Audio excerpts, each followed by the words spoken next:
He met Nellie Doherty. She was also from Midwest America. Been opened forcibly through the Opium Wars in the 1800s to foreigners for the first time.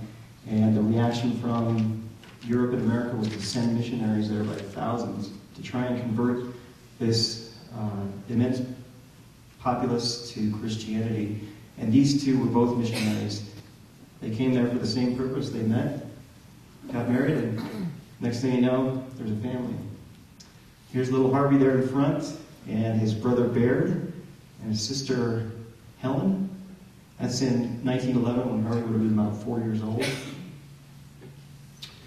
And there's a baby Harvey there. The thing I like about this photo is you can tell he was a born hiker by looking at his feet. They lived a pretty humble existence. Dad was a doctor and a preacher, but they didn't have much in the way of compensation in China. A very, very poor country with a huge need for people with Western medical expertise. And James Butchart was extremely busy. It wasn't unusual for him to have 100 patients in one day.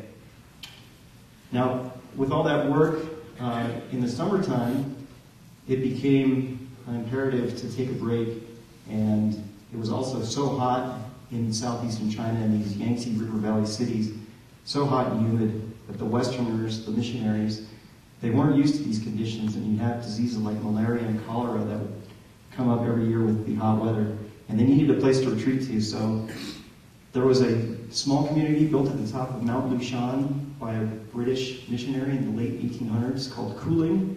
He decided to establish a summer retreat for all the Westerners and missionaries who come to Southeast China and needed a place where they could spend their summers in cool, 4,000-foot comfort.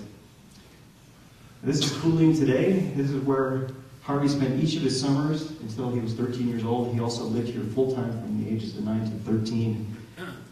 It's an interesting mountain range, not only because there's a town built by Westerners, but also because the history of this mountain range goes back 5,000 years, the human history. It's long been a center of religion in China. At one time it was a center of all Buddhism and Taoism in China. And the other thing about Cooling, at the top of this mountain range, you had to hike to get there. A boat would deposit you at the town of Qiuqiang at the Yangtze River at about 20 feet above sea level, and you had to hike up to almost 4,000 feet. The trail was about 9 miles. And this might sound familiar. This is from 1915, showing the trail and the nature of this place. And it's astounded me how many people have come up to me and said that their grandparents used to live in Cooling also. Apparently it's a very popular place, and hundreds of missionaries would converge there every summer.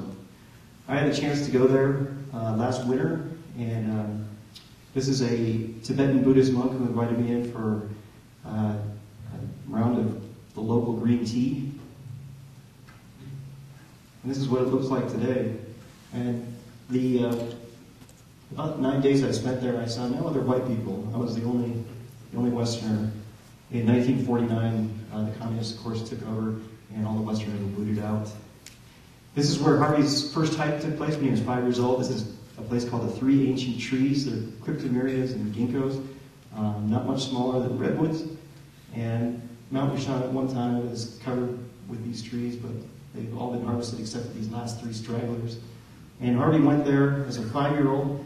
He made it there okay, but he cried on the way back, and his dad's friend had to carry him back, and that's something that he never forgot.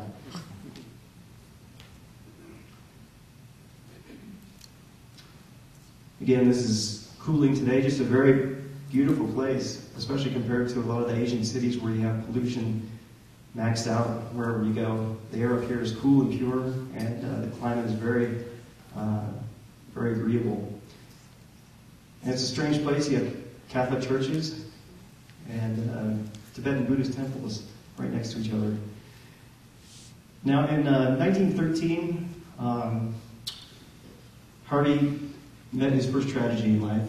His father was a doctor, like I said, which makes the cause of his death almost unbelievable. His father was walking in the house one night and stubbed his toe, and a sore developed there, and he ignored it, tending to his other business, tending to his patients instead, and pretty soon an infection developed, and he was relegated to the hospital. Gangrene set into his leg, and he was faced with possible amputation. But before that took place, a blood clot dislodged and killed him. He was 49 years old, and Harvey was 8 years old. This is a picture taken in the fall, 6 months after James Butchart's death. And here's Harvey right here, and here's Nellie, and Sister Ruth and Sister Helen. Well, after Harvey's father died, Nellie decided to move the family and the kids to Cooling, to Mount Lushon full time. And they didn't go back to Nanking again. And so from the ages of 9 to 13, like I said, this is where Harvey spent his time. And it turns out that at that school, there was no organized sports. They didn't have enough kids for football and things like that. So what they did is they turned to hiking. That was the #1 activity for these kids. There was a Boy Scout troop there. And so in effect, Harvey served his apprenticeship as a wilderness devotee here at Mount Lushon. He hiked and clambered all over the place. He swam in pools. He learned how to take care of himself in the outdoors. And just to give you an idea of how unique this place is today, it's a World Heritage Site and a national park, just like Grand Canyon. And there's a certain atmosphere to this mountain range that's hard to describe. It's part spiritual, part of it's the natural beauty, but there's a certain current that runs through the place, and it's attracted poets and philosophers and artists of all kinds, monks, for thousands of years. And this is where Harvey first learned to love wilderness. The Butcharts moved back to the United States in 1920. Nellie had had enough of China and felt it was time to go home, and they had been raised believing that all of them would one day return to the States. So they were American and raised in how they're raised, even though they were born in China.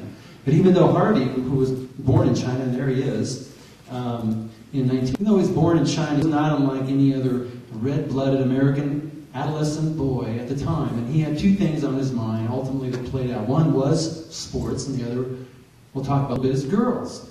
So, sports. Now, he was great at climbing and scrambling around the mountains, but his family, his mother was from the Midwest, and they were in Illinois, which is flat. And she wanted him to go to a prestigious school, so she actually got him enrolled in Mercersburg Academy in Pennsylvania, this famous boarding school, highly regarded. Calvin Coolidge's son went there. David Lavender, who wrote River Runners of the Grand Canyon, went there. Jimmy Stewart went there. They're all alumni of the Roaring Twenties, and so was Harvey Butchart. But he tried out for the football team, and this is the JV football team at Mercersburg Academy, and they were named the Spiders. And Harvey, at about 5 foot tall and about 85 pounds, was the tiniest spider on the team. And he never got to play. He was a bench warmer. And except for one time, he was called in to go play, and a big brute from the opposing team rushed in and squashed him flat. Flattened the tiniest spider. And Harvey knew his bid for gridiron glory failed, and that he would have to seek success in athletic endeavors elsewhere. And so he looked into different avenues for athletic achievement. Ultimately, when he left high school, he went to Eureka College and found that he was a natural at tennis. Team sports weren't his bag, but tennis was. He was very agile, quick, and a great athlete. He ended up being the #2, the runner-up at the state of senior year in college. So he succeeded in one area that he really longed to, and the second one was girls, was romance. As an adolescent, he was very, very shy and introverted. He was a bookworm, the classic bookworm. But there was actually, this is Harvey at 18 years old in 1925 at Eureka College. He happened to have his eye on this girl all through college who sat next to him in Latin class. And this is Roma Wilson. And love was in the air. Now, although there were only 6 kids in that Latin class, Harvey noticed her, but she didn't really notice him. She didn't remember noticing him until their senior year. But anyway, they fell in love in 1927 and had a little over a year of courtship, and then got married in 1929, just before the stock market crashed, and they